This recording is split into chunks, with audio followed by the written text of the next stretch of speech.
أساس الإسلام جمادى الأولى جمادى الأخرى رجب بن شعبان رمضان رمضان رمضان إن شاء الله.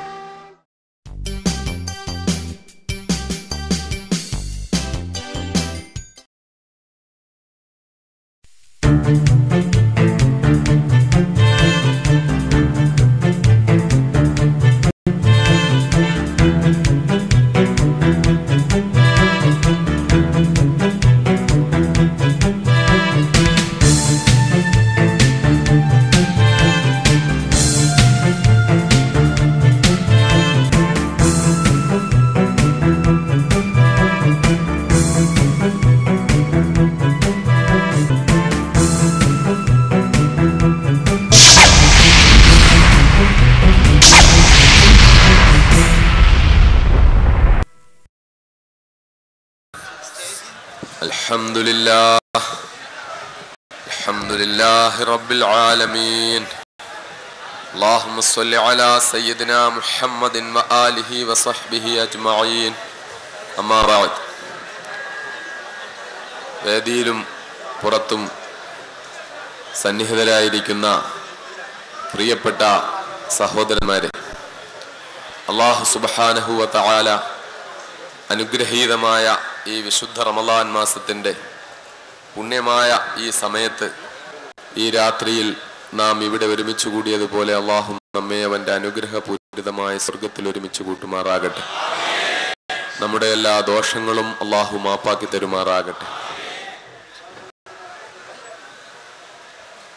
അള്ളാഹുവിൻ്റെ മഹത്തായ അനുഗ്രഹത്താൽ എൻ്റെ പ്രിയപ്പെട്ട പ്രവാസികളായ സഹോദരന്മാരെ, അബുദാബിയിൽ ഇങ്ങനെ എനിക്ക് ഒരുമിച്ച് കാണുവാൻ കഴിഞ്ഞത് വളരെ സന്തോഷം പകരുന്ന കാര്യമാണ്. കഴിഞ്ഞ വർഷം വിശുദ്ധ റമളാന്റെ ഇതുപോലെയുള്ള അവസാനത്തെ പത്തിലെ ഈ ദിവസത്തിൽ അല്ലെങ്കിൽ ഈ രാത്രിയിൽ ഞാൻ കോയമ്പത്തൂർ സെൻട്രൽ ജയിലിലെ ഹോസ്പിറ്റലിലെ ഒരിടുങ്ങിയ മുറിയിൽ ഒരു ചെറിയ മൂലയിൽ കഴിഞ്ഞുകൂടുകയായിരുന്നു.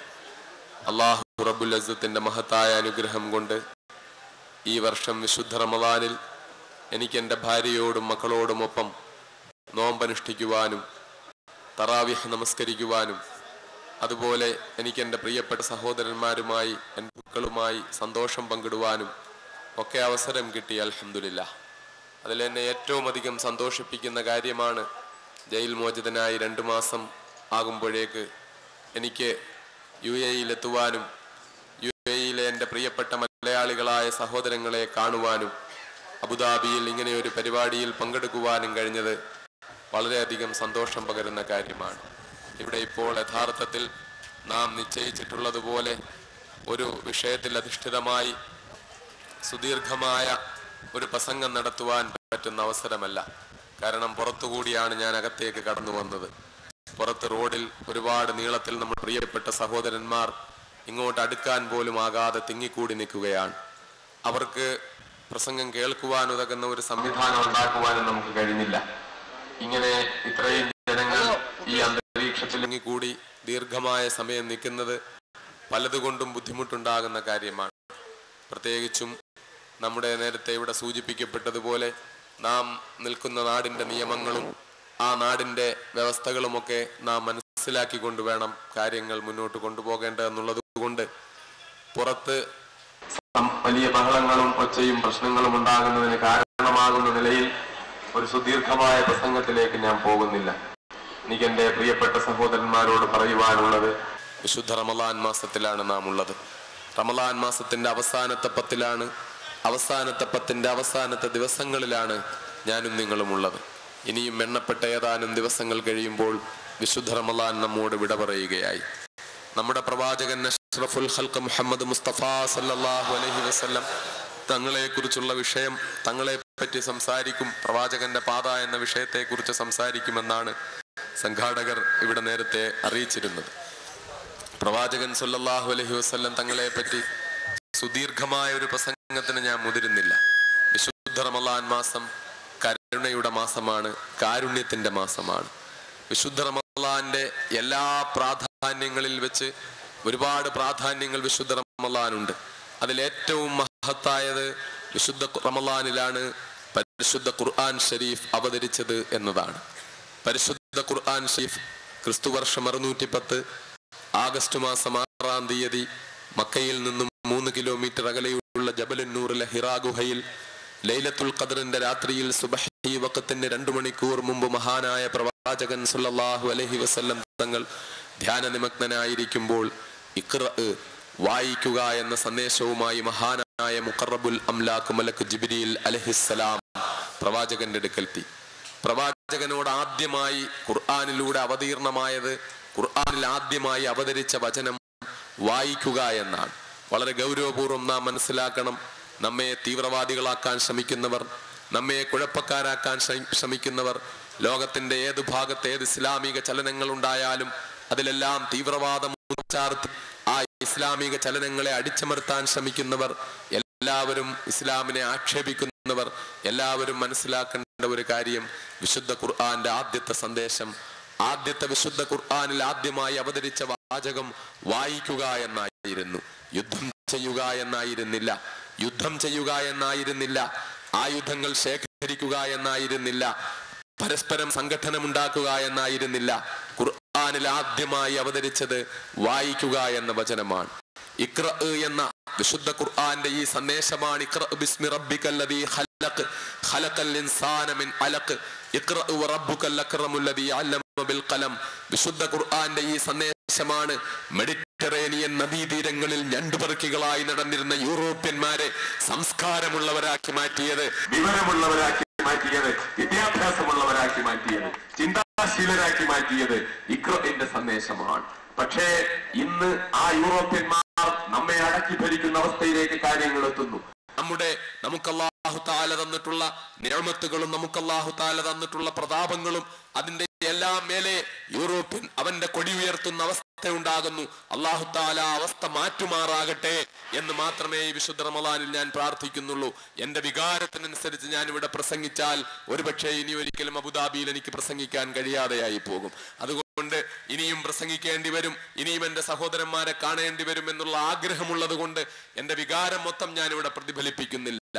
പക്ഷേ മുസ്ലിം ഉമ്മത്തിന്റെ ഇസ്സത്ത്, പ്രവാചകൻ സല്ലല്ലാഹു അലൈഹി വസല്ലം തങ്ങളുടെ പ്രിയപ്പെട്ട അനുയായികളുടെ ഇസ്സത്ത്, വിശുദ്ധ ഖുർആന്റെ ഇസ്സത്ത്, വിശുദ്ധ ഖുർആൻ അവതീർണമായ ഈ മാസത്തിൽ അതേക്കുറിച്ച് നാം ബോധവാന്മാരാകണം. ഖുർആൻ ആദ്യമായി വായിക്കുക എന്ന് പറഞ്ഞു. അല്ലമ ബിൽ ഖലം, പേന കൊണ്ട് എഴുതാൻ പഠിപ്പിച്ച നാഥന്റെ നാമത്തിൽ വായിക്കുക. ഖുർആനിൽ ആദ്യമായി പേര് പറഞ്ഞ ഉപകരണം പേനയാണ്. AK-47 പേരല്ല പറഞ്ഞത്, ബോംബിന്റെ പേരല്ല പറഞ്ഞത്, കത്തിയുടെ പേരല്ല പറഞ്ഞത്. ഖുർആനിൽ ആദ്യമായി പറഞ്ഞ പേര് പേനയുടെ പേരാണ്. ലോകത്തുള്ള എല്ലാ വിപ്ലവകരമായ മാറ്റങ്ങളുടെ പിന്നിലും പ്രവർത്തിച്ച ഉപകരണം പേനയാണ്.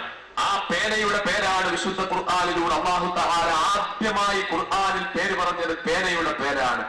ആ പേന കൊണ്ടുണ്ടാക്കിയ മാറ്റങ്ങൾ എത്രത്തോളമാണെന്ന് നമുക്കറിയും. ലോകത്ത് പേന സൃഷ്ടിച്ചിട്ടുള്ള ചലനങ്ങൾ എത്രത്തോളമാണെന്നറിയും. പേന സൃഷ്ടിച്ചുകൊണ്ടിരിക്കുന്ന ചലനങ്ങൾ എത്രത്തോളമാണെന്നറിയും. പേനയ്ക്ക് സൃഷ്ടിക്കാൻ കഴിയുന്ന ചലനങ്ങൾ എത്രത്തോളമാണെന്നറിയും. പേന വളരെ വിലപ്പെട്ട ഉപകരണമാണ്.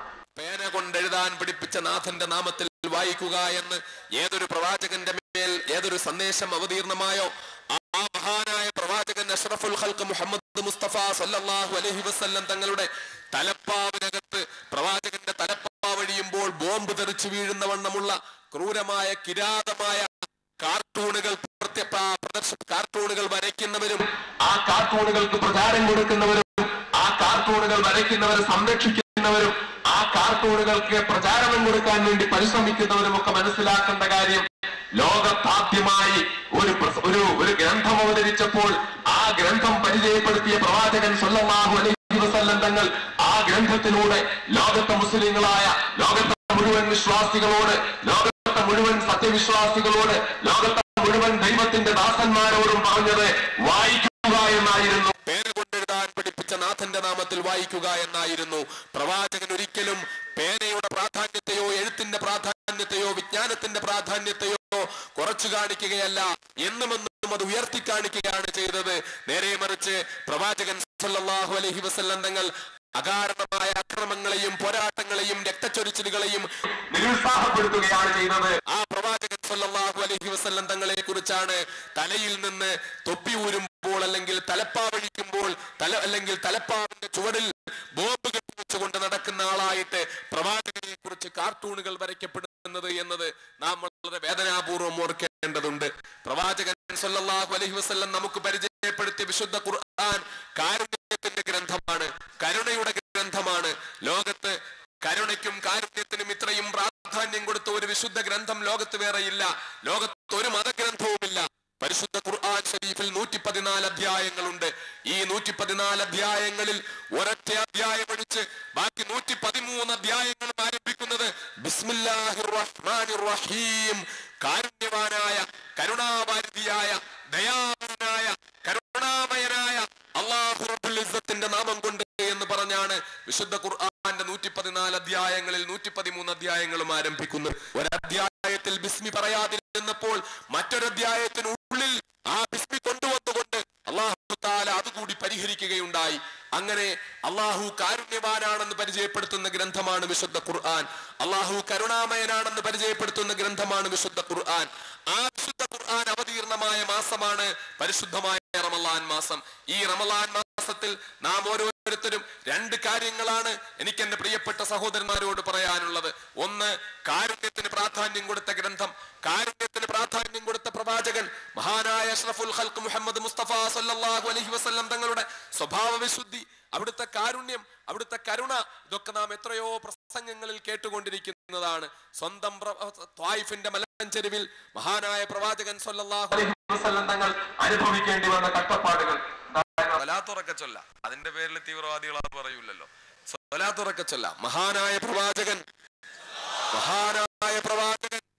അഷ്റഫുൽ ഖൽഖ് മുഹമ്മദ് മുസ്തഫ, മൽഹറുൽ അത്തമായ മുഹമ്മദ് മുസ്തഫ, സാദിഖുൽ മസ്ദൂഖായ മുഹമ്മദ് മുസ്തഫ, ഷഫീഉൽ മുദ്നിബീൻ മുഹമ്മദ് മുസ്തഫ, ഷഫീഉൽ മുദ്നിബീൻ മുഹമ്മദ് മുസ്തഫ, മുഹദ്ദിദു ജിഹാത്തിൽ അദാലത്തി മുഹമ്മദ് മുസ്തഫ, മർകസു ദായിറത്തിൽ ഫുതുവത്തി മുഹമ്മദ് മുസ്തഫ, ബദറു സമാഇൻ നുബുവത്തി മുഹമ്മദ് മുസ്തഫ, റഹ്മത്തുൽ ലിൽ ആലമീൻ മുഹമ്മദ് മുസ്തഫ, റാഹത്തുൽ ആശിഖീൻ മുഹമ്മദ് മുസ്തഫ, കാരുണ്യത്തിന്റെ കടലായ മുഹമ്മദ് മുസ്തഫ, പ്രപഞ്ച സൃഷ്ടിപ്പിന്റെ കാരണക്കാരനായ മുഹമ്മദ് മുസ്തഫ, പ്രപഞ്ച സൃഷ്ടിപ്പിന്റെ അല്ലാഹു തആല റാബിതീരിയലാക്കിയ മുഹമ്മദ് മുസ്തഫ സല്ലല്ലാഹു അലൈഹി വസല്ലം, എന്റെയും നിങ്ങളുടെയും ജീവന്റെ തുടിപ്പായ മുഹമ്മദ് മുസ്തഫ.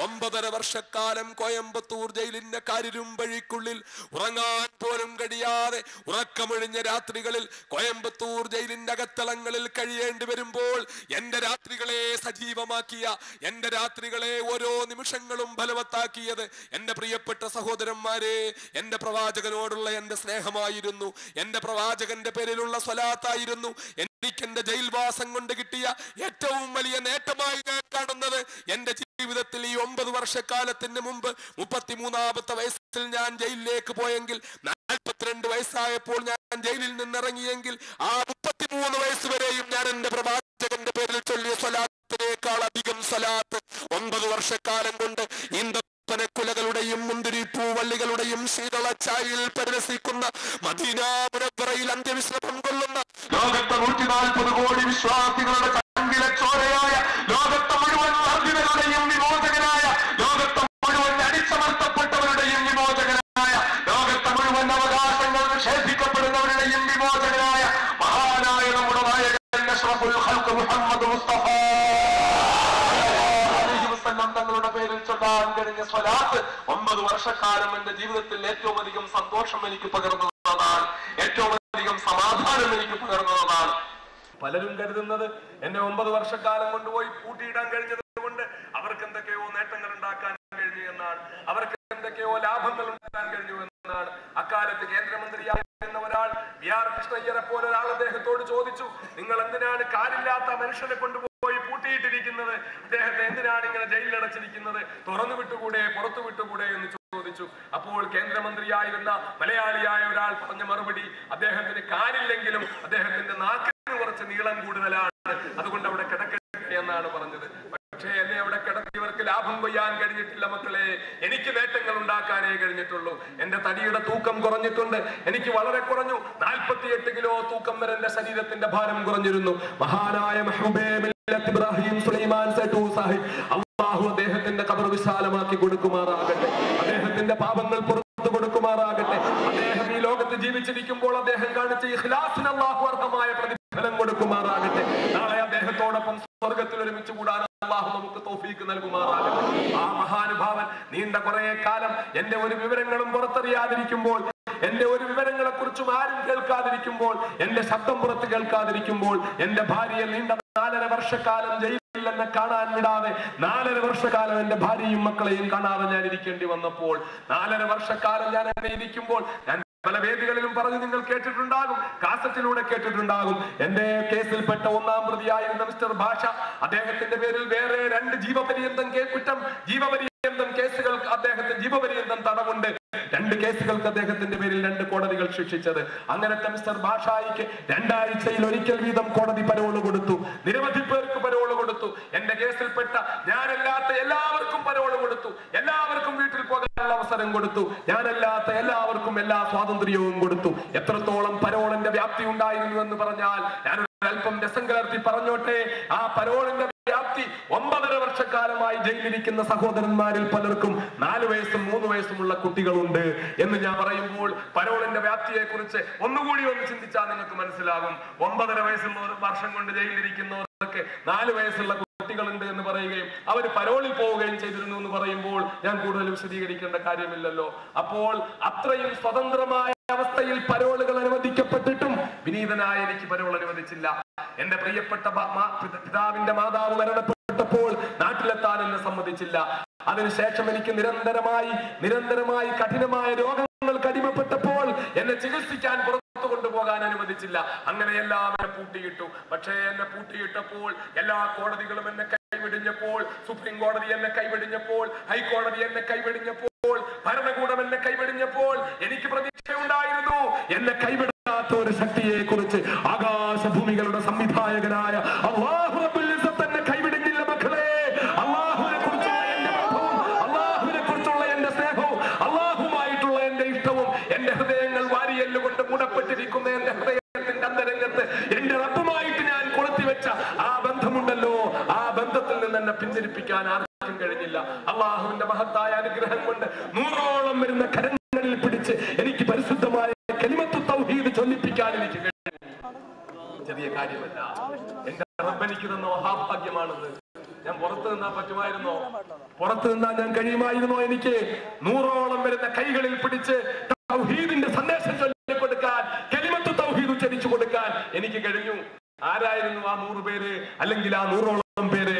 കൊള്ളക്കേസിനുള്ളിൽ വന്നവര്, കൊലപാതക കേസിൽ വന്നവര്, സ്വന്തം ഭാര്യയെ വെട്ടിമുറിച്ചിട്ട് കിണറ്റിലിട്ടവര്, സ്വന്തം കാമുകിയെ കൊന്നുകൊണ്ട് കാട്ടിലെറിഞ്ഞവര്, ഇങ്ങനെയൊക്കെയുള്ള പല സഹോദരന്മാരും അല്ലാഹുവിന്റെ മഹത്തായ അനുഗ്രഹം കൊണ്ട് അവരെല്ലാം ഇന്ന് പരിശുദ്ധമായ കലിമത്തു തൗഹീദിന്റെ വാഹകരായിട്ട് ജയിലിൽ കഴിയുന്നവരുണ്ട്, ജയിലിൽ നിന്ന് പുറത്തു പോയവരുണ്ട്.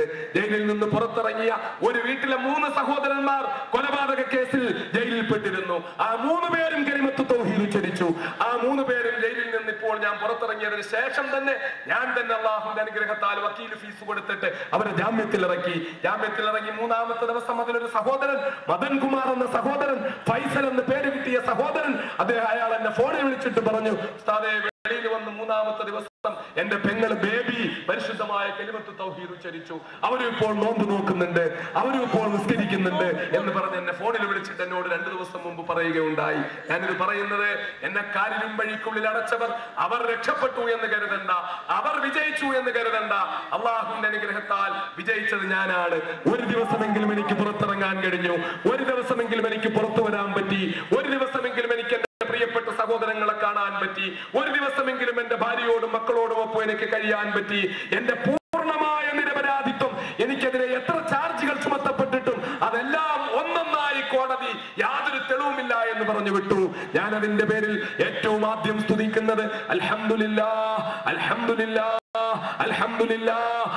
ആകാശഭൂമികളെ സൃഷ്ടിച്ച തമ്പുരാനെ, ഫറോവായെ തകർത്ത തമ്പുരാനെ, നമ്രൂദിനെ തകർത്ത തമ്പുരാനെ, അബൂജഹലിനെ തകർത്ത തമ്പുരാനെ, അബൂലഹബിനെ തകർത്ത തമ്പുരാനെ, എല്ലാ ഭീകരന്മാരെയും എല്ലാ ഭീകര ഭരണകൂട ഭീകരതയെയും തകർത്ത് തരിപ്പണമാക്കിയ തമ്പുരാനെ, നിന്റെ സഹായമാണ്.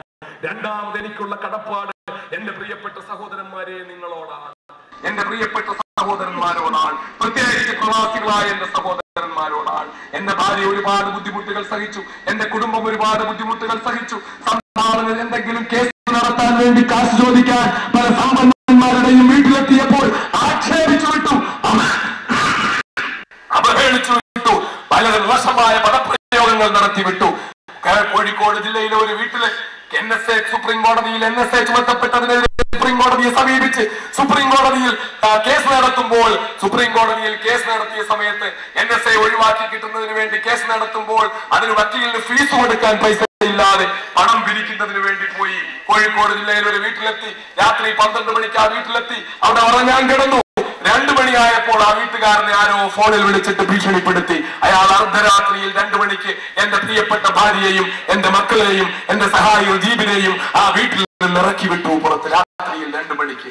ഇങ്ങനെയൊക്കെ സംഭവിച്ചപ്പോഴും എനിക്ക് ഈ 8-9 വർഷക്കാലം അതിശക്തമായ നിയമ പോരാട്ടങ്ങൾ നടത്താനുള്ള എല്ലാ പിന്തുണയും നൽകിയത് എന്റെ മുന്നിൽ നിൽക്കുന്ന ഈ പ്രിയപ്പെട്ട സഹോദരന്മാരാണ്, പ്രവാസികളായ എന്റെ പ്രിയപ്പെട്ട സഹോദരന്മാരാണ്.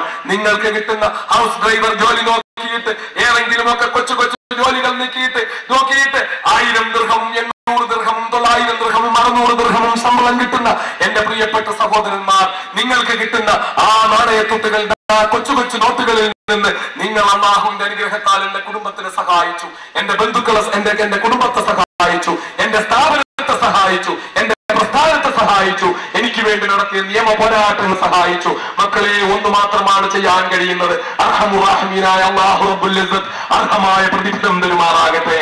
അല്ലാഹു റബ്ബുൽ ഇസ്സത്ത് പകരം എന്നെയും നിങ്ങളെയും സ്വർഗത്തിൽ ഒരുമിച്ച് കൂട്ടുമാറാകട്ടെ. ഇതാണ് പറയാനുള്ളത്. എന്റെ പ്രിയപ്പെട്ട സഹോദരന്മാരെ, പറഞ്ഞു വന്നത്, അപ്പോൾ കാലിനും വഴിക്കുള്ളിൽ എന്നെ അടയ്ക്കപ്പെട്ടവർക്ക്, എന്നെ അടച്ചവർക്ക്, എന്നെ അടയ്ക്കുന്നതിന്റെ പിന്നിൽ പ്രവർത്തിച്ചവർക്ക് അവർക്ക് വിജയം കിട്ടിയില്ല. എനിക്ക് എന്റെ പ്രവാചകൻ സ്വല്ലല്ലാഹു അലൈഹി വസല്ലം തങ്ങളുമായി കൂടുതൽ ഹൃദയബന്ധം സ്ഥാപിക്കാൻ പറ്റി, കൂടുതൽ അടുപ്പം ഉണ്ടാക്കാൻ പറ്റി. എന്റെ പ്രവാചകനെ എനിക്ക് കൂടുതൽ അറിയാൻ പറ്റി. എന്റെ പ്രവാചകന്റെ വഴിയെ കുറിച്ച് എനിക്ക് കൂടുതൽ ബോധ്യമുണ്ടായി. അർദ്ധരാത്രിയിൽ നോമ്പ് പിടിക്കാൻ വേണ്ടി, അത്താഴത്തിന് വേണ്ടി എഴുന്നേറ്റിരിക്കുമ്പോൾ എനിക്ക് കഴിക്കാൻ ഭക്ഷണമില്ലാത്ത ഘട്ടങ്ങൾ ആദ്യ സന്ദർഭങ്ങളുണ്ടായി.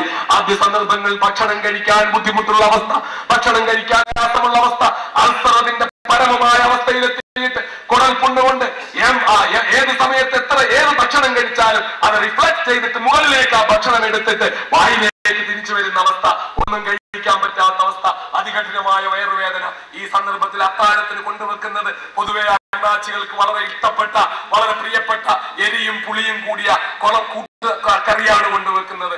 ആ കറി ചേർത്ത് എനിക്ക് ഭക്ഷണം കഴിക്കാൻ കഴിയാത്തത് കൊണ്ട്, അതുപോലെ ചോറ് തിന്നാൻ കഴിയാത്തത് കൊണ്ട്, ഷുഗർ ഉള്ളത് കൊണ്ട് ചോറ് കഴിക്കാൻ കഴിയാത്തത് കൊണ്ട് ഞാൻ നേരത്തെ തന്നെ വൈകുന്നേരം വരുന്ന ചപ്പാത്തി എടുത്തു വെക്കും. ആ ചപ്പാത്തി രാത്രി 3 മണിയും 3:30 മണിയും ആകുമ്പോൾ അത് ഉണങ്ങിപ്പോകും. ആ ഉണങ്ങിയ ചപ്പാത്തി കഴിക്കുന്നതിന് വേണ്ടി ഒരു ഗ്ലാസ് പച്ചവെള്ളം, നല്ല പച്ചവെള്ളം പോലും റൂമിൽ കിട്ടില്ല, നേരത്തെ വാങ്ങി വെച്ചിരിക്കും ഒരു ഗ്ലാസ് പച്ചവെള്ളം. ആ പച്ചവെള്ളത്തിൽ മുക്കിയിട്ട് ആ ചപ്പാത്തി കഴിക്കും. പക്ഷേ അങ്ങനെ ഞാൻ ആ ചപ്പാത്തി കഴിക്കുമ്പോഴും എന്റെ മനസ്സിന് വേദനയുണ്ടായില്ല.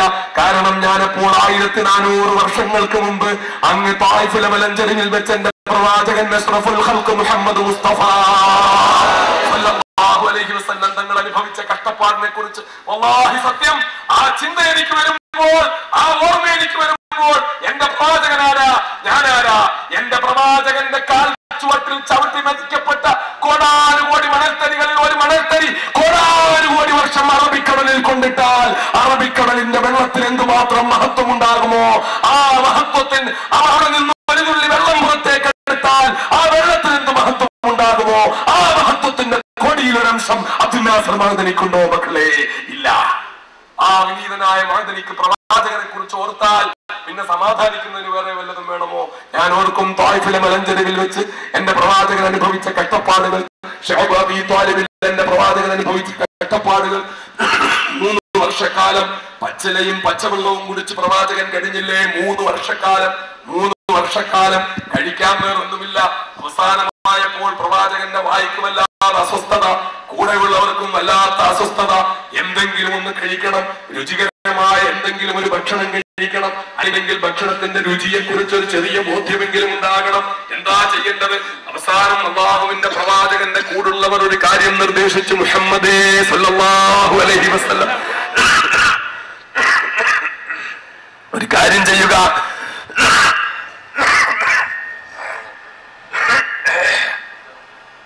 ഒരു കാര്യം ചെയ്യുക. പ്രവാചകൻ സല്ലല്ലാഹു അലൈഹി വസല്ലം തങ്ങളോട് നിർദ്ദേശിച്ചു, ഒരു കാര്യം ചെയ്യുക. ഇരിക്കുന്ന ബക്കറ്റ് ഉണ്ടല്ലോ, ഇത് തോല് കൊണ്ടുണ്ടാക്കിയ ബക്കറ്റാണ്. അതുപോലെ ആ കാണുന്ന ചെരുപ്പ് അത് തോലിന്റെ ചെരുപ്പാണ്. ഒരു കാര്യം ചെയ്യാം, അതൊന്ന് വൃത്തിയാക്കിയിട്ട് അത് വെള്ളത്തിലിട്ടിട്ടൊന്ന് തിളപ്പിക്കാം.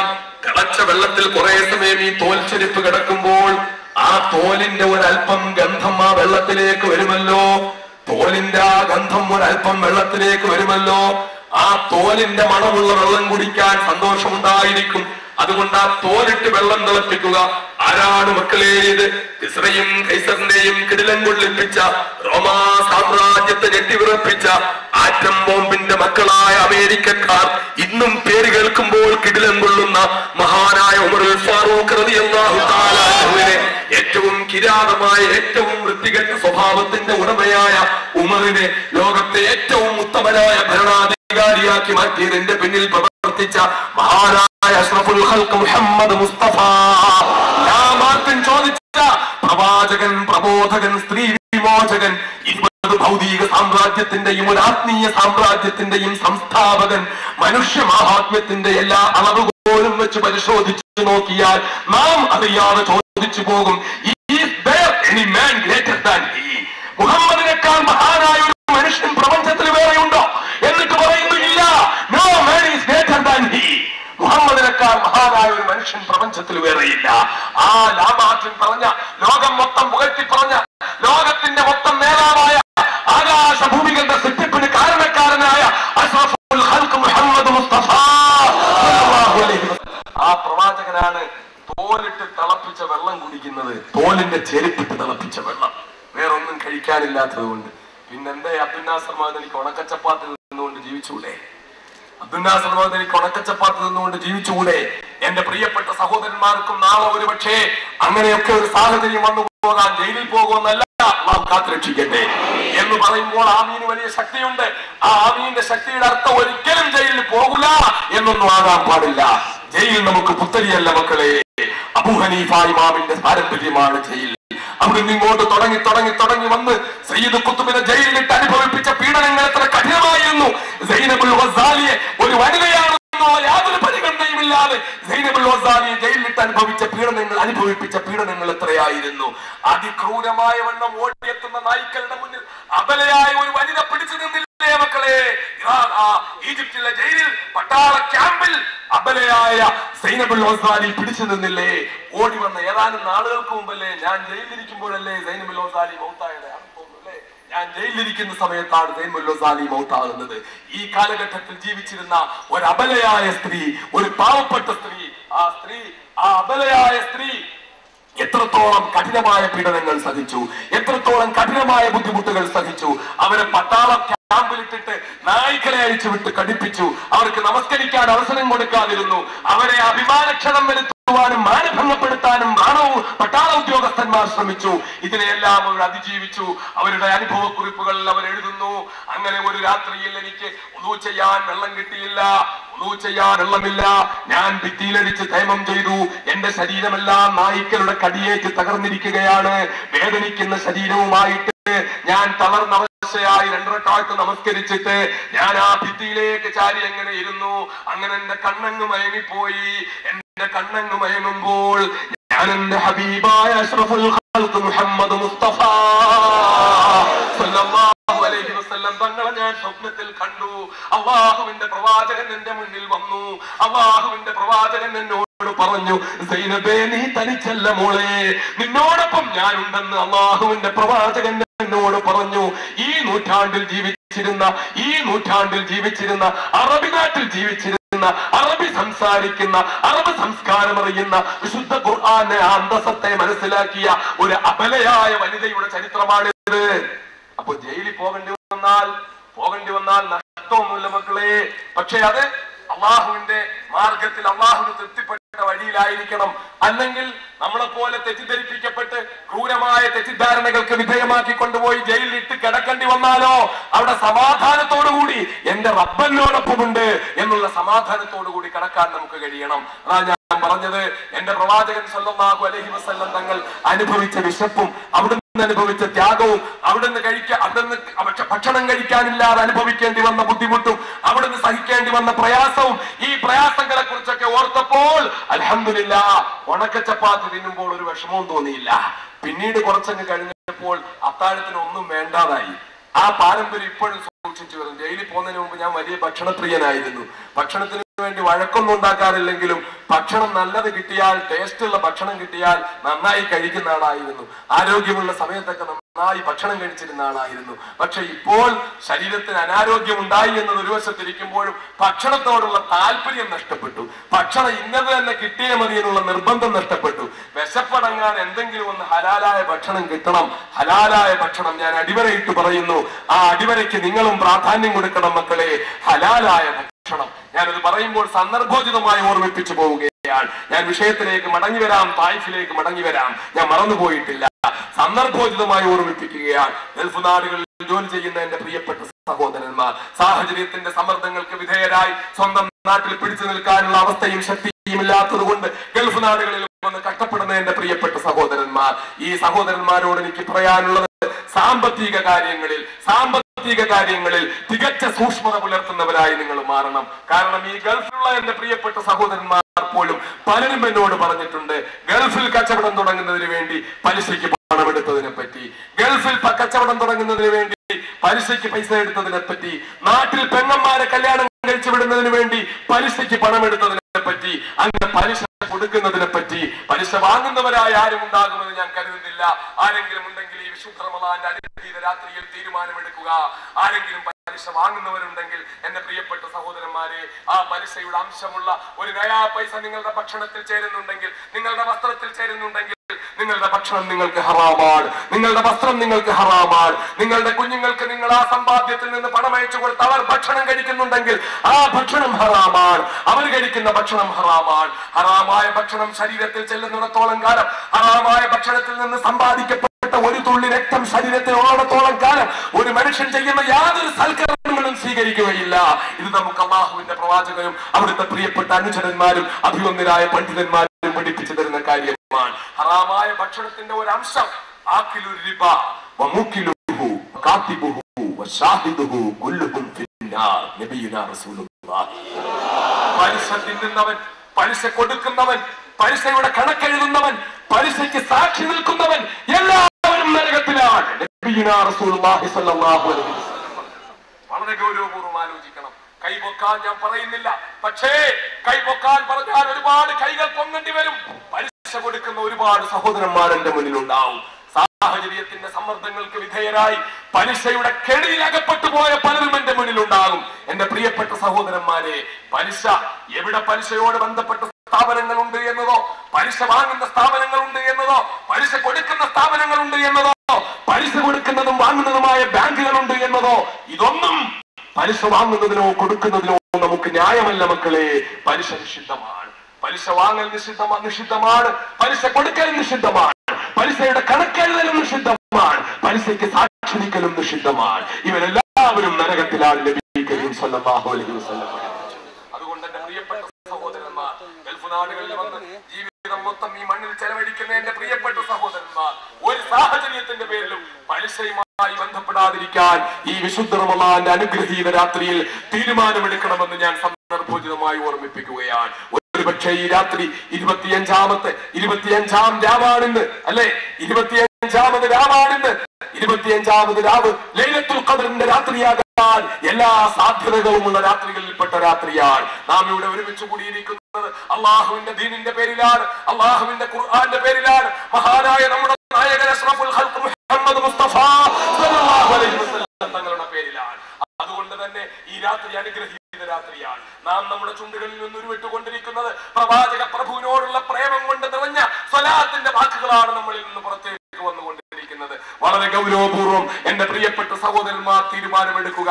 പലിശയുമായി ഏതെങ്കിലും നിലയിൽ നമ്മൾ ബന്ധപ്പെട്ടു പോയി പോയിട്ടുണ്ടെങ്കിൽ, പലിശയുമായി ഏതെങ്കിലും നിലയിൽ നമ്മൾ ബന്ധപ്പെട്ടു പോയിട്ടുണ്ടെങ്കിൽ, ആരെങ്കിലും പലിശ കൊടുക്കുന്നവരായിട്ടുണ്ടെങ്കിൽ പലിശയുമായിട്ടുള്ള എല്ലാ ബന്ധങ്ങളും നിർത്തലാക്കണം. ഹറാമായ ഭക്ഷണം കഴിക്കാതിരിക്കണം, ഹറാമായ ഭക്ഷണം കഴിക്കാതിരിക്കണം, ഹറാമായ പണം നാട്ടിലേക്ക് അയച്ചു കൊടുക്കാതിരിക്കണം, ഹറാമായ ഭക്ഷണം കൊണ്ട് കുഞ്ഞുങ്ങൾക്ക് ചാപ്പാട് കൊടുക്കാതിരിക്കണം, ഹറാമായ ഭക്ഷണം കൊണ്ട് അവർക്ക് ഹറാമായ പണം കൊണ്ട് അവർക്ക് വസ്ത്രം വാങ്ങിക്കൊടുക്കാതിരിക്കണം, ഹറാമായ പണം കൊണ്ട് വീട് വെക്കാതിരിക്കണം, ഹറാമായ പണം കൊണ്ട് വസ്തു വാങ്ങാതിരിക്കണം, ഹറാമായ പണം കൊണ്ട് ബാങ്ക് അക്കൗണ്ട് ഉണ്ടാക്കാതിരിക്കണം, ഹറാമായ പണം കൊണ്ട് കച്ചവട സ്ഥാപനങ്ങൾ തുടങ്ങാതിരിക്കണം.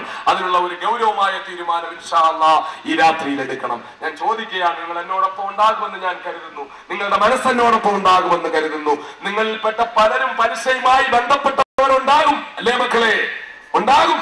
പക്ഷേ ഇന്ന് ഇവിടുന്ന് തീരുമാനമെടുക്കുക, ഇൻഷാ അല്ലാഹ് എന്റെ കുടുംബം വിൽക്കേണ്ടി വന്നാലും, കിടപ്പാടം വിൽക്കേണ്ടി വന്നാലും, വാഹനം വിൽക്കേണ്ടി വന്നാലും, എന്ത് ബുദ്ധിമുട്ട് സഹിക്കേണ്ടി വന്നാലും, ഏതെങ്കിലും ഒരു വഴിയിലൂടെ എനിക്ക് എന്റെ പലിശയുമായിട്ടുള്ള ബന്ധം അവസാനിപ്പിക്കാൻ കഴിഞ്ഞാൽ ഞാൻ ആ ബന്ധം അവസാനിപ്പിക്കും, പലിശയുമായിട്ടുള്ള ബന്ധം ഞാൻ നിർത്തും.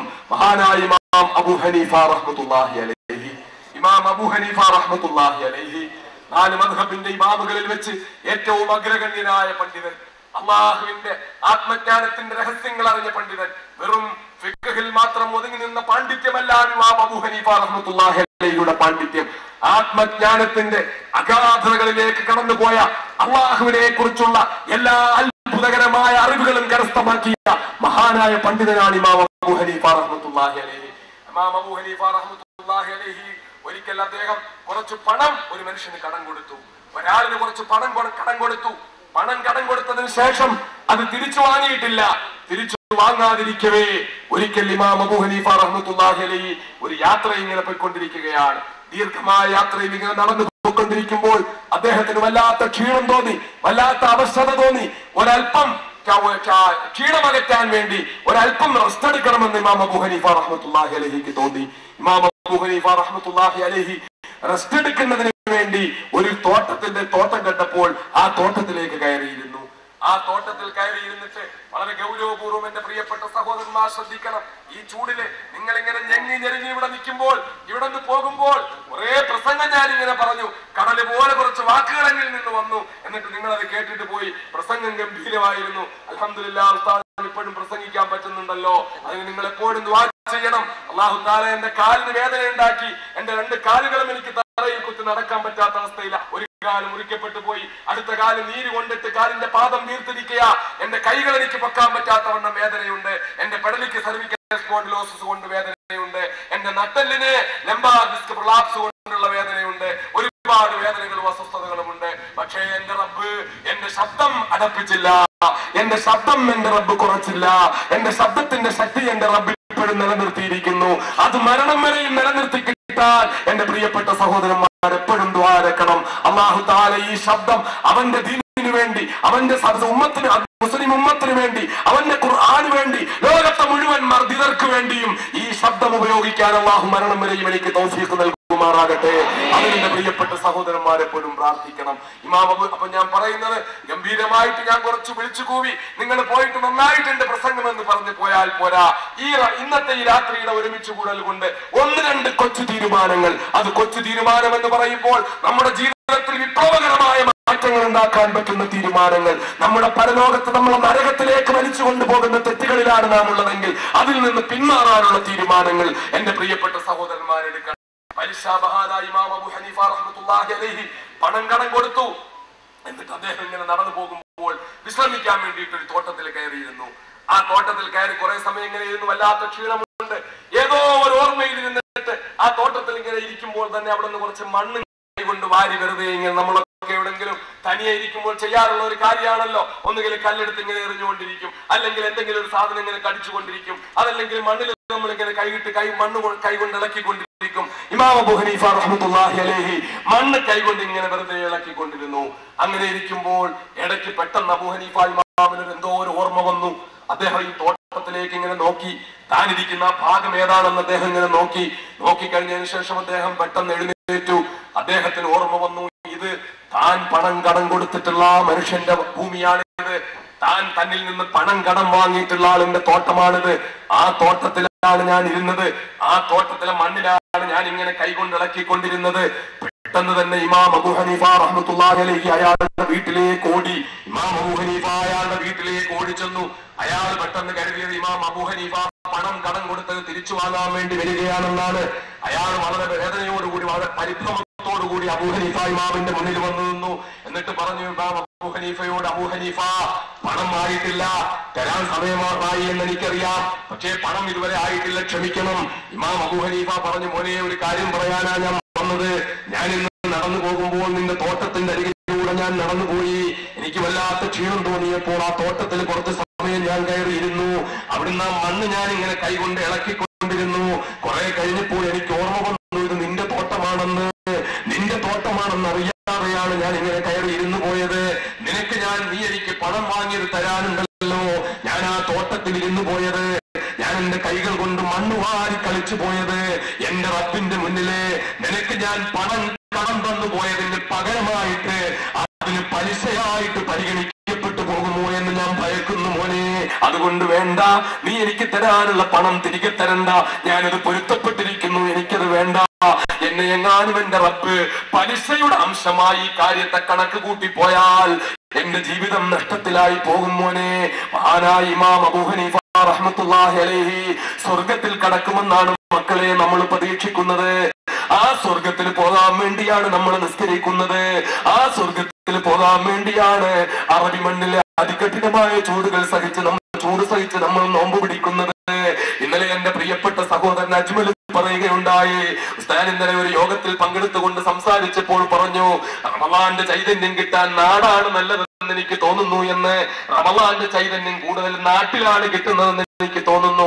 കാരണം നാട്ടിലെ പള്ളികളിൽ നോമ്പ് തുറയും, ആ നോമ്പ് കഞ്ഞിയും അതിനുശേഷമുള്ള തറാവീഹ് നമസ്കാരവും, ആ തറാവീഹ് നിസ്കാരത്തിന് ശേഷമുള്ള റമളാന്റെ പള്ളികളിലുള്ള ബയാനും വാളും ഒക്കെ കേട്ട് പിന്നെ അത്താഴത്തിന്റെ സമയത്ത് എഴുന്നേറ്റ് വീണ്ടും ജമാഅത്തിന് വേണ്ടി പള്ളിയിലേക്ക് പോക്കും. ഇതൊക്കെയായിട്ട് വിശുദ്ധ റമളാന്റെ ചൈതന്യം കിട്ടാൻ കൂടുതൽ നല്ലത് റമളാനിന്റെ ചൈതന്യം കിട്ടാൻ നാട്ടിലാണെന്ന് തോന്നുന്നു. അതുകൊണ്ട് റമളാൻ അടുക്കാറാകുമ്പോൾ ലീവ് റമളാനോട് അടുപ്പിച്ച് സംവിധാനം ചെയ്തുകൊണ്ട് റമളാനിൽ നാട്ടിലെത്താൻ വേണ്ടി ശ്രമിക്കണമെന്ന് ഞാൻ ഇങ്ങനെ സൂചിപ്പിക്കുകയുണ്ടായി. റമളാന്റെ മഹത്വം കൂടുതൽ കിട്ടാൻ അതാണല്ലോ നല്ലതെന്ന് ഞാൻ പറയുകയുണ്ടായി. എന്റെ പ്രിയപ്പെട്ട അനുജൻ അജ്മൽ അപ്പോൾ എന്നോട് പറഞ്ഞു, ഉസ്താദേ, ഈ ദുബൈ സിറ്റിക്കുള്ളിലുള്ള കാര്യങ്ങൾ കണ്ടുകൊണ്ടാണ് ഉസ്താദ് പറയുന്നത്. ഇവിടുന്ന് കുറെ കൂടി അങ്ങോട്ട് പോകുമ്പോൾ ലേബർ ക്യാമ്പുകളിൽ ചൂടിൽ കഷ്ടപ്പെടുന്ന സഹോദരന്മാർ, ലേബർ ക്യാമ്പുകളിൽ കഷ്ടപ്പെടുന്ന സഹോദരന്മാര്, റോഡ് പണി ചെയ്യുന്ന സഹോദരന്മാര്, പകലന്തിയോളം റോഡ് പണി ചെയ്തിട്ട്, അതികഠിനമായ ചൂടത്ത് റോഡ് പണി ചെയ്തിട്ട്, വിശന്ന വയറോടെ, ഒട്ടിയ വയറോടെ, ദാഹിക്കുന്ന വരണ്ട തൊണ്ടയോടെ നോമ്പുകാരായി റോഡ് പണി ചെയ്തിട്ട് ഉള്ളിലേക്കുള്ള പള്ളികളിൽ മഗ്‌രിബ് നിസ്കാരത്തിന് ചിലപ്പോഴൊക്കെ വണ്ടി നിർത്തി കയറേണ്ടി വരുമ്പോൾ ആ ഇട്ടിരിക്കുന്ന മുഷിഞ്ഞ വസ്ത്രവുമായിട്ട് പള്ളിയിൽ വന്നിരുന്നിട്ട് നോമ്പ് തുറക്കുമ്പോൾ ഒരു ബോട്ടിൽ വെള്ളം കിട്ടിയാൽ അങ്ങനെ തന്നെ ആ വെള്ളം മൊത്തം കുടിച്ചു തീർക്കുന്ന, ശരീരത്തിൽ നിന്ന് വിയർപ്പിന്റെ ദുർഗന്ധം വരുന്ന ഒരുപാട് മലയാളി സഹോദരന്മാരുണ്ടെന്ന് എന്റെ പ്രിയപ്പെട്ട സഹോദരന്മാരെ. അങ്ങനെ ലേബർ ക്യാമ്പുകളിൽ പണിയെടുക്കുന്നവരും ഈ കൂട്ടത്തിൽ വന്നിട്ടുണ്ടാകാം. ഇവിടെ കോടീശ്വരന്മാരും ഇല്ലെന്ന് എനിക്കറിയാം. കാരണം ഇത് മഅദനിയുടെ പ്രസംഗമാണ്. മഅദനി കോടീശ്വരന്റെ പ്രതിനിധിയല്ല, മഅദനി ലക്ഷാധിപതികളുടെ പ്രതിനിധിയല്ല, ആകാശം മുട്ട രമ്യഹർമ്മങ്ങൾ ഉയർത്തിക്കെട്ടുന്ന തമ്പുരാക്കന്മാരുടെ പ്രതിനിധിയല്ല. മനുഷ്യൻ മണ്ണിന്റെ മണമുള്ള പാവപ്പെട്ടവനോടാണ് മനുഷ്യൻ മഅദനിക്ക് കൂടുതൽ ബന്ധമുള്ളത്. മഅദനിയുടെ പീഡന കാലഘട്ടത്തിൽ മഅദനിയെ സഹായിച്ചതും എന്റെ പ്രിയപ്പെട്ട പാവപ്പെട്ട സഹോദരന്മാരാണ്. ആ പാവപ്പെട്ട സഹോദരന്മാരാണ് ഇവിടെ ഒരുമിച്ച് കൂടിയിരിക്കുന്നത്. പകലന്തിയോളം പീഡികകളിൽ കഷ്ടപ്പെടുന്നവർ, പകലന്തിയോളം ലേബർ ക്യാമ്പുകളിൽ കഷ്ടപ്പെടുന്നവർ, എന്റെ പ്രിയപ്പെട്ട സഹോദരന്മാരെ, ഈ ലേബർ ക്യാമ്പുകളിൽ കഷ്ടപ്പെട്ടുകൊണ്ട് അപ്പോഴും നോമ്പ് പിടിക്കുന്ന സഹോദരന്മാര്, റോഡ് പണി ചെയ്യുമ്പോഴും നോമ്പ് പിടിക്കുന്ന സഹോദരന്മാര്, വൈകുന്നേരം വരെ കച്ചവടം നടത്തുന്ന കടയിൽ സെയിൽസ്മാനായി നിൽക്കുമ്പോഴും കഷ്ടപ്പെടുന്ന സഹോദരന്മാര്, നോമ്പ് പിടിക്കുന്ന സഹോദരന്മാര്, എന്തുദ്ദേശിച്ചാ മക്കളെ? സ്വർഗം കിട്ടുമെന്ന് പ്രതീക്ഷിച്ചുകൊണ്ടല്ലേ? കിട്ടുന്ന 800-900 ദിർഹമിൽ നിന്ന് ഒരു ദീനിന്റെ കാര്യം പറഞ്ഞുകൊണ്ട് വന്നാൽ കേരളത്തിലെ എത്ര സ്ഥാപനങ്ങളാണ് UAE കൊണ്ട് നടക്കുന്നത്? ഒരുപാട് ന്യൂനതകളും അപാകതകളും പരാതികളും നമുക്ക് പറയാനുണ്ടെങ്കിലും UAE കൊണ്ട് നടക്കുന്ന ഒരുപാട് സ്ഥാപനങ്ങളില്ലേ? UAEയിൽ നിന്ന് വരുന്ന പണം സ്വീകരിക്കാത്ത ഇവിടുത്തെ അറബി സഹോദരങ്ങളുടെ പണമായാലും പാവപ്പെട്ട മുസ്ലിം മലയാളി സഹോദരങ്ങളുടെ പണമായാലും അത് സ്വീകരിക്കാത്ത ഏത് സ്ഥാപനങ്ങളാണ് കേരളത്തിലുള്ളത്? ഒന്നുമില്ലെങ്കിലും അറബി പണമൊന്നും കിട്ടിയിട്ടില്ലെങ്കിലും മലയാള മലയാളികളായ കേരളീയരായ മുസ്ലിം സഹോദരങ്ങളുടെ സഹായം സ്വീകരിച്ചുകൊണ്ടാണ് അൻവാർ ശരീര സ്ഥാപനവും വിനീതനായ ഞാൻ നടത്തിക്കൊണ്ടിരിക്കുന്നത്. അവിടെ വരുന്ന തുച്ഛമായ പണമെല്ലാം എന്റെ പ്രിയപ്പെട്ട പാവപ്പെട്ട സഹോദരങ്ങളായി തരുന്ന പൈസയാണ്. അതുകൊണ്ടാണ് നിത്യവരുമാന മാർഗമില്ലാത്തപ്പോഴും 9.5 കൊല്ലം ഞാൻ ജയിലിൽ കിടക്കുമ്പോഴും ആ സ്ഥാപനം ഗംഭീരമായി നടന്നുകൊണ്ടിരിക്കുന്നത്. അൽഹംദുലില്ലാഹ് ഇപ്പോഴും നടക്കുന്നു. എനിക്ക് അഭിമാനമുണ്ട്. ഞാൻ 4.5 കൊല്ലം എന്നെ ഇന്റർവ്യൂ കാണിക്കാതിരിക്കുമ്പോൾ 2 മാസം 3 മാസമൊക്കെ ഒരു ജുബ്ബ ഇട്ടുകൊണ്ട് ജയിലിൽ ഞാൻ കഴിയേണ്ടി വന്നിട്ടുണ്ട് മക്കളെ. എന്റെ വക്കീലുമാർ ഇന്റർവ്യൂ വരുമ്പോൾ അഴുക്ക് പിടിച്ച ജുബ്ബ ഇട്ടുകൊണ്ട് പോകേണ്ടി വന്നിട്ടുണ്ട്. അങ്ങനെ ജുബ്ബയൊക്കെ പല അഴുക്കായി പോകുമ്പോൾ എനിക്ക് തനിയെ ഇരുന്ന് കഴുകാൻ കഴിയില്ലല്ലോ. എന്റെ ശാരീരികാവസ്ഥ അതിന് പറ്റാത്തതാണ്. അങ്ങനത്തെ ഘട്ടത്തില് എന്റെ പ്രിയപ്പെട്ട ഭാര്യ സൂഫിയ ജുബ്ബ കഴുകി വൃത്തിയാക്കിയിട്ട് അൻവാറിലെ വിദ്യാർത്ഥികളിൽ ചിലരെടുത്ത് കൊടുത്തു വിടുമായിരുന്നു. അങ്ങനെ പലപ്പോഴും പീഡനങ്ങൾ സഹിക്കേണ്ടി വരുമ്പോഴും എന്റെ വസ്ത്രങ്ങളുമായിട്ട് ജയിലിലെത്തിയിരുന്ന വിദ്യാർത്ഥികൾ ഉണ്ടായിരുന്നു. അതിൽപ്പെട്ട ഒരു വിദ്യാർത്ഥിയെ ഒരുപാട് പ്രാവശ്യം ക്രൂരമായി ബുദ്ധിമുട്ടിച്ചു. അവൻ വരുമ്പോഴൊക്കെ പരിഹസിക്കും. അവൻ വരുമ്പോഴൊക്കെ അവനെ വിളിച്ചു കൊണ്ടുപോയി സ്റ്റേഷനിലിരുത്തി ചോദ്യം ചെയ്യും. അവനെ ക്രൂരമായി പരിഹസിക്കും. ഇതെല്ലാം ചെയ്തത് സഹിച്ചുകൊണ്ടും എന്നെ കാണാൻ ഇടയ്ക്കിടയ്ക്ക് വരുമായിരുന്നു. എന്നെ കാണുമ്പോൾ കണ്ണുനീരൊഴുക്കിക്കൊണ്ട് കഥകൾ പറയുമായിരുന്നു. അവിടുത്തെ അനുഭവങ്ങൾ പറയുമായിരുന്നു.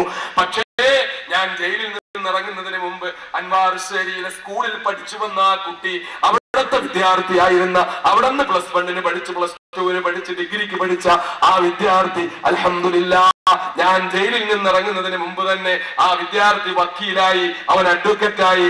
അൻവാർ ശേരിയിൽ നിന്ന് മുഖ്തസർ ബിരുദമെടുത്തവൻ ആലിമായി. അതിനോടൊപ്പം അവൻ അഡ്വക്കറ്റിന്റെ കറുത്ത കുപ്പായം ഇട്ടുകൊണ്ട് അവൻ ജയിലിലേക്ക് വന്നു. അതിനു മുമ്പ് അവനെ പരിഹസിച്ചിരുന്ന ജയിലുദ്യോഗസ്ഥന്മാർ വക്കീലിന്റെ കുപ്പായം ഇട്ടുകൊണ്ട് സനദും കയ്യിൽ വെച്ചിട്ട് ബാർ അസോസിയേഷന്റെ കാർഡും വെച്ചുകൊണ്ട് ജയിലിലേക്ക് വന്നാൽ ആരും വിട്ടില്ലെങ്കിലും പാപ്പായും കാണാൻ വിട്ടില്ലെങ്കിലും വക്കീലിനെ വിടാതിരിക്കാൻ പറ്റില്ല. വക്കീല് വന്നാ വിടണം, വക്കീല് വന്നാ കാണിക്കണം. വക്കീല് വന്ന് കാണിച്ചില്ലെന്ന് വരിക ജയിലുദ്യോഗസ്ഥന്റെ തൊപ്പി ധരിക്കും, അത് ഉറപ്പാണ്. അപ്പൊ വക്കീലായിട്ട് അവൻ വന്നു. വക്കീലായിട്ട് ജയിലിലുള്ള ഒരു പ്രത്യേകത, ഞാൻ ജയിലിൽ ഇരുന്നുകൊണ്ട് നിർദ്ദേശം കൊടുത്തത് അൻവാർ ശേരിയിലെ ആർട്സ് വിഭാഗത്തിൽ പഠിച്ചിരുന്ന വിദ്യാർത്ഥിക്ക് ഞാൻ നിർദ്ദേശം കൊടുത്തു, മോനെ LLBക്ക് പോ. വലിയ കഴിവൊന്നുമില്ല എങ്കിലും അവൻ ഇച്ഛാശക്തി ഉള്ളവനാണെന്ന് എനിക്കറിയാം. അപ്പൊ ഞാൻ LLBക്ക് പോകാൻ പറഞ്ഞു. LLBക്ക് അഡ്മിഷൻ കിട്ടി. LLB പാസ്സായി നല്ല മാർക്കോടെ. എന്നിട്ട് അവൻ സനത് വാങ്ങി, വക്കീലായി. എന്നിട്ട് എന്നെ കാണാൻ വന്നു. അതിന് 3 മാസം മുമ്പ് വരെ അവൻ വരുമ്പോൾ അവനെ ആക്ഷേപിച്ചു വിട്ടിരുന്ന ജയിലുദ്യോഗസ്ഥർ അവനെ VIP പരിഗണനയോടുകൂടി കൈപിടിച്ച് സ്വീകരിച്ചു കൊണ്ടുവന്ന് ജയിലർ റൂമിലിരുത്തി, കസേരയിലിരുത്തി. എന്നിട്ട് എന്നെ കൊണ്ടുവന്നു. അവിടെ ഇരുത്തി അവനോട് സംസാരിക്കാൻ പറ്റി. അത്യാവശ്യം ഒരു വക്കീലിന് ജയിലിൽ പോകാൻ പറ്റും. സാധാരണ ഏത് പ്രതിക്കുള്ള ഒരു സ്വാതന്ത്ര്യമാണത്. ഏത് ക്രൂരമായ കേസിൽ കിടക്കുന്നവർക്കുള്ള ഒരു സ്വാതന്ത്ര്യമാണ്. വക്കീലിനെ കാണാൻ പറ്റും. വരുന്ന വക്കീല് മന്ദബുദ്ധിയല്ല എങ്കിൽ അയാളോട് കുറച്ച് കാര്യങ്ങളൊക്കെ പറഞ്ഞു കഴിഞ്ഞാൽ പാർട്ടി കാര്യങ്ങൾ വേണേലും പറഞ്ഞുവിടാ, സാമ്പത്തിക കാര്യങ്ങൾ വേണേലും പറഞ്ഞുവിടാ, ഈ കുടുംബകാര്യങ്ങൾ വേണേലും പറഞ്ഞുവിടാ. അത്യാവശ്യം കാര്യബോധമുണ്ടെങ്കിൽ എത്ര പേര് നിരീക്ഷിക്കാൻ നിന്നാലും അവരുടെ ഇടയിൽ കൂടെ എങ്ങനെങ്കിലും ഒക്കെ കോഡ് വാക്കുകൾ ഉപയോഗിച്ച് പറയേണ്ട കാര്യങ്ങളൊക്കെ പറഞ്ഞുവിടാൻ പറ്റും. ഞാൻ പറയുന്നത് അൻവാർ സ്ഥാപനത്തിൽ നിന്ന് ഞാൻ പെട്ടെന്ന് കടന്നുപോയതാണ്. ആ സ്ഥാപനത്തെ കുറിച്ച് ഒരു നിമിഷം അള്ളാഹുവിന്റെ അനുഗ്രഹത്താൽ വളരെ ഗംഭീരമായ അൻവാർ സ്ഥാപനങ്ങൾ നടക്കുന്നു. എന്റെ ജയിൽവാസ കാലഘട്ടത്തിലും ഞാൻ ജീവിതത്തിൽ 2 വട്ടം ആ ജയിലിൽ ഇരുന്നിട്ട് നിയന്ത്രണം കിട്ടാതെ പൊട്ടിക്കരഞ്ഞു പോയത്. അതിൽ ഒരു വട്ടം ഞാൻ കരഞ്ഞു പോയത് അൻവാറിന്റെ ഭാരവാഹികൾ എന്നെ കാണാൻ വന്നപ്പോഴാണ്. സേലം ജയിലിൽ ഞാൻ അടയ്ക്കപ്പെട്ടിരിക്കുമ്പോൾ NSA ചുമത്തപ്പെട്ടിരിക്കുകയാണ്. 15 ദിവസത്തിലൊരിക്കലേ എനിക്ക് സന്ദർശകരെ കാണാൻ പറ്റുകയുള്ളൂ. അങ്ങനെ 15 ദിവസത്തിലൊരിക്കൽ ഞാൻ സന്ദർശകരെ കണ്ടുകൊണ്ടിരിക്കുന്നതിനിടയിലെ ഒരു ദിവസം അൻവാർ ശേരിയിൽ സ്ഥാപനങ്ങളുടെ ഭാരവാഹികൾ എന്നെ കാണാൻ വന്നു. ഞാൻ ജയിലിലേക്ക് പോകുന്ന സമയത്ത് അൻവാറിലെ സ്ഥാപനങ്ങൾ വളരെ സാമ്പത്തിക പരാധീനത അനുഭവിച്ചുകൊണ്ടിരിക്കുകയായിരുന്നു. ആകെ എന്റെ നാക്കിന്റെ ഒരു ശക്തി കൊണ്ട് ആ സ്ഥാപനം നീങ്ങിക്കൊണ്ടിരുന്നത്. ഞാൻ ഇടയ്ക്ക് നല്ല സാമ്പത്തിക ബുദ്ധിമുട്ടാകുമ്പോൾ മലപ്പുറം ജില്ലയിൽ എവിടെയെങ്കിലും റമദാനിൽ 2 ദിവസത്തെ പ്രഭാഷണം കൊടുക്കും. അൽഹംദുലില്ലാഹ് 2 ദിവസത്തെ പ്രസംഗത്തിനുള്ള ഒരു 4 ലക്ഷം 5 ലക്ഷം രൂപ പിരിഞ്ഞു കിട്ടും. മലപ്പുറം ജില്ലയിലെ എന്റെ സഹോദരന്മാരെല്ലാരും സഹായിക്കും. മലപ്പുറത്തെ സഹോദരന്മാർ അധികമായി സഹായിച്ചിട്ടുണ്ട് അൻവാറിന് വേണ്ടി. അതുപോലെ എല്ലാവരും കേസ് കാര്യങ്ങളിൽ സഹായിച്ചിട്ടുണ്ട്. മലപ്പുറം ജില്ലയിൽ സുപ്രീം കോടതിയിൽ കേസിരിക്കുന്ന സമയത്ത് മലപ്പുറം ജില്ലയിലെ പള്ളികളില് എന്റെ പ്രിയപ്പെട്ട സഹോദരന്മാര് ബാത്റൂം ഏന്തിക്കൊണ്ട് പള്ളിയിൽ ചുറ്റി നടന്ന ഒരു വെള്ളിയാഴ്ച ദിവസം പിരിവെടുത്തപ്പോൾ ആ പിരിവിൽ 8 ലക്ഷം രൂപ മലപ്പുറം ജില്ലയിൽ ഒരൊറ്റ ജുമായ്ക്ക് അരമണിക്കൂറിനുള്ളിൽ പിരിഞ്ഞു കിട്ടി. അൽഹംദുലില്ലാഹ്, ചെറിയ കാര്യമാണോ മക്കളെ? ആ 8 ലക്ഷം രൂപയിൽ 1 രൂപ, ഒരൊറ്റ 1000ന്റെ നോട്ട് പോലും ഇല്ലായിരുന്നു, 500ന്റെ നോട്ടും ഇല്ലായിരുന്നു. എല്ലാ 5ന്റെയും 10ന്റെയും നോട്ടായിരുന്നു മക്കളെ. അപ്പോൾ ആരാ കൊടുത്തതെന്നറിയുമല്ലോ? വിയർപ്പിന്റെ മണമുള്ള പൈസ. അങ്ങനെ മലപ്പുറം ജില്ലയിൽ 2 ദിവസത്തെ വാങ്ങ് നടക്കും. അൽഹംദുലില്ലാഹ് കാശ് പിരിഞ്ഞു കിട്ടും. കുറെ നാൾ സ്ഥാപനം അങ്ങനെ പോകും. ഇങ്ങനെ പൊക്കൊണ്ടിരുന്ന എന്റെ ഓടിപ്പാച്ചിലിനിടയിൽ സ്ഥാപനത്തിന് ഒരു നിത്യവരുമാനം ഉണ്ടാക്കാൻ കഴിഞ്ഞിരുന്നില്ല. ജയിലിലായി കഴിഞ്ഞപ്പോൾ എനിക്ക് വല്ലാത്ത വേദന തോന്നി. എനിക്ക് അൻവാർ ശേരിയുടെ മക്കളോടുള്ള ബന്ധം എനിക്ക് സ്ഥാപനത്തിന്റെ പേരിലുള്ള ബന്ധം മാത്രമല്ല, കമ്മീഷനുള്ള ബന്ധമല്ല, അങ്ങനത്തെ ബന്ധമൊന്നുമല്ല. എനിക്ക് എന്റെ പ്രിയപ്പെട്ട സഹോദരൻ എന്റെ എത്തീം കുഞ്ഞുങ്ങളോടുള്ള ബന്ധം ഹൃദയബന്ധമാണ്. ആ കുഞ്ഞുങ്ങൾ എന്നെ വാപ്പ എന്ന് വിളിക്കുന്നതായിരുന്നു എനിക്കിഷ്ടം. ഞാൻ എന്നെ അറസ്റ്റ് ചെയ്യപ്പെടുന്നതിന് തൊട്ട് മുമ്പുള്ള വലിയ പെരുന്നാളിനും എന്റെ ഭാര്യയും എന്റെ പൊന്നുമോനും മുഖ്താറുമായിട്ട് അവിടെ ഇരുന്നാണ് പെരുന്നാൾ കൊണ്ടത്. അതിനുശേഷം എന്നെ അറസ്റ്റ് ചെയ്യപ്പെട്ടതിന് തൊട്ടടുത്തുള്ള വലിയ പെരുന്നാളിന് വേണ്ടിയും തൊട്ടു മുമ്പുള്ള ചെറിയ പെരുന്നാൾ ഞാൻ അവിടെയാണ് ആഘോഷിച്ചത്. അറസ്റ്റ് ചെയ്യപ്പെട്ടതിന് ശേഷമുള്ള വലിയ പെരുന്നാൾ അത് അവിടെ ആഘോഷിക്കണമെന്ന് കരുതിയിരുന്നതാണ്. ആ ദിവസം ഞാൻ എന്റെ വകയായിട്ട് എത്തീം മക്കൾക്ക് ബിരിയാണി കൊടുക്കും, ഐസ്ക്രീം ഉൾപ്പെടെ വിഭവസമൃദ്ധമായ ഭക്ഷണം കൊടുക്കും. അവരുടെ കൂടെ ഞാനും എന്റെ ഫാമിലിയും പോയി നിന്ന് കഴിക്കും. ഇതായിരുന്നു എന്റെ സന്തോഷം. ആ ചെറിയ പെരുന്നാൾ ഞാൻ എങ്ങനെ ഉദ്ദേശിച്ചു, ആ വലിയ പെരുന്നാളിന് ഞാൻ എങ്ങനെ ഉദ്ദേശിച്ചു. ഭക്ഷണം വാങ്ങാൻ പൈസയും കൊടുത്ത് ഏൽപ്പിച്ചു. ഞാൻ ചെല്ലുമെന്ന് പറഞ്ഞു എന്റെ കുടുംബവുമായിട്ട്. പക്ഷേ ഞാൻ അന്നത്തെ വലിയ പെരുന്നാൾ കൊള്ളേണ്ടി വന്നത് കസബ പോലീസ് സ്റ്റേഷനിൽ ഉച്ചഭക്ഷണം കഴിക്കാതെയായിരുന്നു. അൽഹംദുലില്ലാഹ് അതൊന്നും പ്രശ്നമില്ല, അത് കഴിഞ്ഞു. അങ്ങനെ കസബ പോലീസ് സ്റ്റേഷനിൽ ഞാൻ കസ്റ്റഡിയിൽ ഇരിക്കുമ്പോൾ ഉച്ചഭക്ഷണം കഴിക്കാതെ പെരുന്നാൾ നിസ്കരിക്കാൻ കഴിയാതെ എനിക്കൊരു പെരുന്നാൾ അങ്ങനെ കഴിഞ്ഞു, വലിയ പെരുന്നാൾ. ആ വലിയ പെരുന്നാളിന് ശേഷം ഇൻഷാ അല്ലാഹ് ഇനി വീണ്ടും ഞാൻ ആദ്യമായിട്ട് ഈ വരുന്ന കൊച്ചു പെരുന്നാളിന് അൻവാർ ശരീൽ എന്റെ പ്രിയപ്പെട്ട മക്കളോടൊപ്പമായിരിക്കും പെരുന്നാൾ ആഘോഷിക്കുന്ന. അല്ലാഹു അതിനെ തൗഫീഖ് ചെയ്യുമാറാകട്ടെ. അപ്പോൾ അങ്ങനെ അൻവാറിലെ ആ പിഞ്ചോമന മക്കളെ അങ്ങനെയാ ഞാൻ കണ്ടിരുന്നത്, എന്റെ മക്കളെ പോലെയാ കണ്ടിരുന്നത്. പ്രസംഗങ്ങൾ കഴിഞ്ഞെപ്പോഴെങ്കിലും സമയം കിട്ടുമ്പോൾ ഞാൻ മധുര പലഹാരങ്ങളുമായി വന്ന് വിളിച്ചുകൂട്ടി അവർക്ക് കൊടുക്കുമായിരുന്നു. ആ അനാഥ കുഞ്ഞുങ്ങളും അവിടുത്തെ സ്ഥാപനങ്ങളിലെ മക്കളും ദരിദ്രരായി പോയോ ബുദ്ധിമുട്ടായോ അവരുടെ കാര്യം എങ്ങനെ നടക്കുന്നു ഒന്നും എനിക്ക് ജയിലിൽ അറിയില്ല.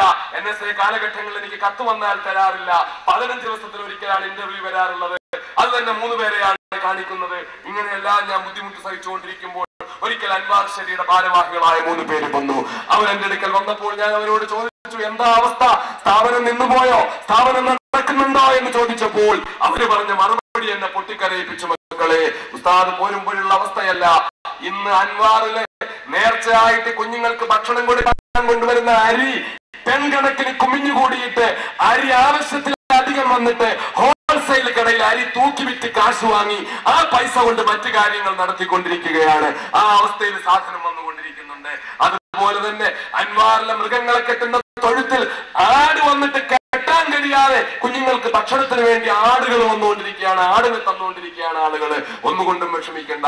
അൽഹംദുലില്ലാഹ് എന്റെ സമുദായത്തിലെ പാവപ്പെട്ടവർ എന്നെ കൈവിട്ടില്ലല്ലോ എന്നോർത്ത് ഞാൻ പൊട്ടിക്കരഞ്ഞു പോയി. അവിടെ ഇരുന്നിട്ട് അൻവാറിന്റെ ആ ഭാരവാഹികളുടെ മുന്നിൽ വെച്ച് നിയന്ത്രണം വിട്ട് കരഞ്ഞു പോയി.